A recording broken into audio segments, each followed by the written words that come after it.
ప్రతి ఒక్కళ్ళు వారిదైన అనుభవాలు చెప్తే బాగుంటుంది.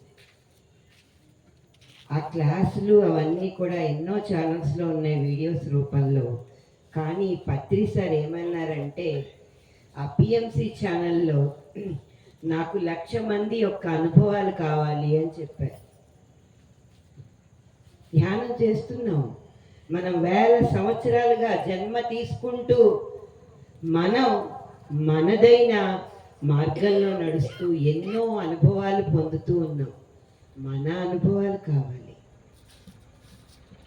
ఎవరి అనుభవాలు వాళ్ళ లోపల నుంచి ఉన్న ఆ అమృత ధారలు మనకి బయటికి అందించారు. అందుకని స్టేజ్ మీదకి వచ్చినప్పుడు థియరీ కాకుండా మీ అనుభవాలు చెప్పాలి. ఎలా వచ్చారు, వచ్చాక మీలో కలిగిన మార్పులు ఏంటి, ఆస్ట్రల్గా మీ లోపల ధ్యానంలో వచ్చే అనుభవాలు, మీ భౌతిక జీవితంలో మీ పరిస్థితుల నుంచి మీరు ఏ విధంగా కొత్త కోణంతో చూస్తున్నారో అవన్నీ కూడా చెప్తూ ఉండాలి. మీదైన అనుభవాలు ఇవి ఇక్కడే కాదు, మొత్తం సృష్టిలో రికార్డ్ అయ్యి ఉంటుంది ఈ అనుభవాలు అన్నమాట. అలాంటి అద్భుతమైన మార్గంలో ఆ పరమ గురువు మనందరినీ తీసుకెళ్తున్నారు. మన జన్మ ధన్యం.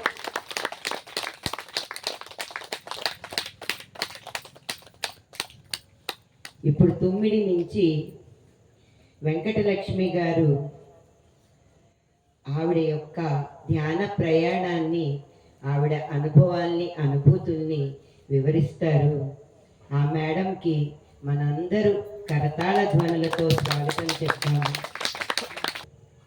కాన్వెంట్ రన్ చేశారు, BA BEd చేశారు. ఆవిడ పిల్లలంటే చాలా ఇష్టం ఆమెకి. ఆ తల్లి యొక్క అనుభవాలు విన్నాం. ముందుగా బ్రహ్మర్షి పితామహ పత్రిజీకి, స్వర్ణమాల మేడం గారికి నా ఆత్మ ప్రణామాలండి. ఇక్కడికి వచ్చిన ధ్యాన మిత్రులకి, ధ్యాన యోగులకి అందరికీ కూడా నా అభినందనలు.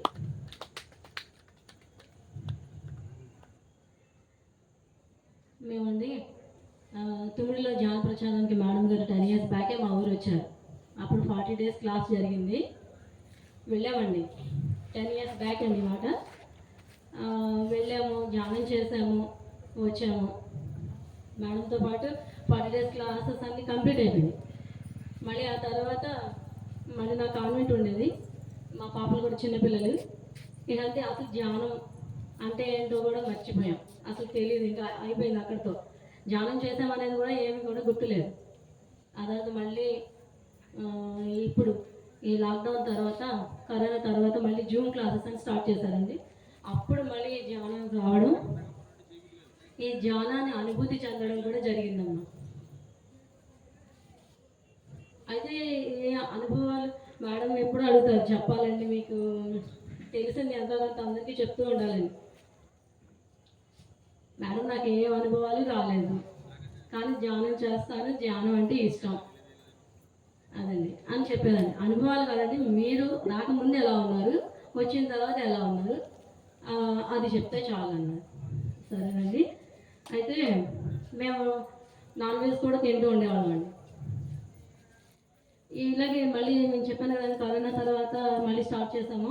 అలా 40 days, 50 days, 60 days అయిన తర్వాత నుంచే అనిపిస్తూ ఉండేది, ఇక మనం నాన్ వెజ్ తినకూడదు అని నా అంతకు నాకే అనిపించింది. ఎవరికి చెప్పలేదు, నేను మానేశానండి. నా తర్వాత నేను కనీసం మా వారిని కూడా ఎప్పుడు ప్రెజర్ చేయలేదు, మేము తెచ్చుకుంటే వండి పెడతాము అని చెప్పాను. కానీ ఆయన కూడా ఏమైందో తెలియదు, 3 months అయిన తర్వాత ఆయన మానేశారండి. నాన్ వెజ్ తింటలా, మెడిటేషన్ చేయలేదు, కానీ నాన్ వెజ్ కూడా తిన్నని ఆయన డిక్లేర్ చేశారు. ఇంకా 1 year పోయిన తర్వాత మా అత్తగారండి, మా అత్తగారు కూడా ధ్యానం చేస్తూనే ఆవిడ కూడా నాన్ వెజ్ మానేశారు. నాకన్నా మా అత్తగారు కూడా బాగానే ఎక్కువగానే చేసుకుంటూ ఉంటారు. అయితే ఇంకో విషయం ఏంటంటేనండి, ధ్యానం చేసుకుంటే మనం ఎప్పుడు ప్రెజెన్స్లో ఉంటాము. అంటే మీ అందరికీ తెలుసు, వర్తమానంలో జీవిస్తాం అనేది మాత్రం మనందరికీ తెలుస్తుంది. బట్ ఎడ్యుకేటెడ్ అండి, మీరు అందరూ మేడం చెప్పారు, బీకామ్ చేశాను, బీఈడీ చేశాను. కానీ ఎంతసేపు ఆలోచనలు ఎప్పుడు కూడా అయితే పాస్ట్, ఫ్యూచర్ కూడా కాదండి, ఎక్కువ పాస్ట్ టెన్స్లోనే ఉండేదాన్ని. అయిపోయిన దాని గురించి బాధపడడం, అయిపోయింది ఇది ఎందుకు అయింది, అలా అవ్వకుండా ఉండాలి, ఇలా అయితే బాగుండేది, అవన్నీ ఆలోచించుకోవడం, ఈ ప్రజెంట్ జరిగేదంతా లైఫ్ మిస్ అవుతూ ఉండేది. బట్ అది మిస్ అవుతున్నానని కూడా నాకు తెలియదు.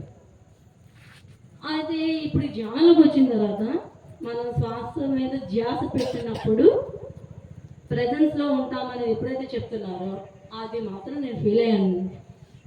అది నా ఎక్స్పీరియన్స్ అండి. నిజంగానే మనం ప్రజెన్స్లో ఉన్నప్పుడు ఎంత స్వేచ్ఛగా ఎంత హాయిగా ఉంటాం అనేది మాత్రం నాకు అర్థమైంది సార్. చాలా లాక్డౌన్ రావడం, నేను కాన్వెంట్లో కరోనా తర్వాత కాన్వెంట్ కూడా క్లోజ్ చేశాను. చాలా డిస్టర్బెన్స్ సార్, చాలా డిస్టర్బెడ్గా ఉండేదాన్ని.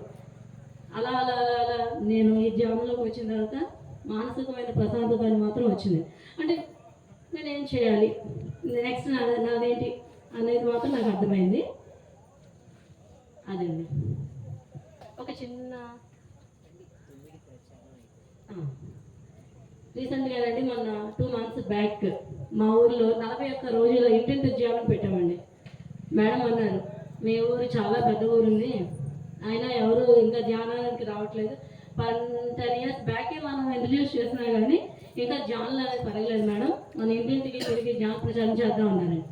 సరే ఓకే అని చెప్పి మొత్తం తుమ్మిడంతా, నేను చెన్నకేశ్వరరావు గారని మా ఊర్లో పిరమిడ్ కూడా ఉందండి ఆయనకి, 10 years బ్యాకే మన పత్రిజ సారే ఇక్కడ ఓపెనింగ్ అప్పుడు అక్కడికే వచ్చారు. ఇక ఆయన మేమిద్దరం కలిసి మొత్తం ఇంటింటి ధ్యానం అది పెట్టామండి. రెస్పాన్స్ కూడా చాలా బాగా వచ్చింది. ఇంకో చిన్న విషయం ఏంటంటే,